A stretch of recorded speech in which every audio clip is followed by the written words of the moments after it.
YouTube మిత్రులందరికీ నా యొక్క ధన్యవాదాలు. ఈ కానొస్తున్న మొక్క వచ్చేసి అడవి బచ్చెలాకు. దీనితో మనము లిక్విడ్ అనేది తయారు చేయవచ్చు. లిక్విడ్ అనేది వాళ్ళు వేసుకునే బట్టలకు, చెప్పులకు, తలకు, వంటికి అని పెట్టవచ్చు. దీంతో పాటు పౌడర్ అని కూడా ఉంటుంది. పౌడర్ అనేది తినే తాగే వస్తువులో కలిపి పెట్టవచ్చు. తినే తాగే వస్తువులంటే చికెన్లో కానీ, మటన్లో కానీ, జ్యూస్లో కానీ, కాఫీలో కానీ, ఈ విధంగా తినే తాగే వస్తువుల్లో ఏ విధంగా అయినా పెట్టవచ్చు. ఈ అడవి బచ్చెలాకుతోటి మనం ఒక్కసారి మరుగుమందు తయారు చేసి పెడితే ఎంతటి మొండివారైనా సరే మనం చెప్పిన మాట వినడం, మన చెప్పు చేతుల్లో ఉండడం, మనం చెప్పినట్టు నడుచుకోవడం అనేది జరుగుతుంది.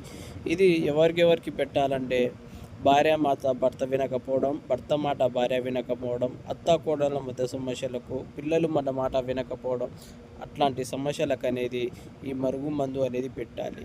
లేకపోయినా మనము ఎవరినైనా నమ్మి మోసపోయినా వాళ్ళకైనా ఈ మందు పెట్టినా చాలు. దాని తర్వాత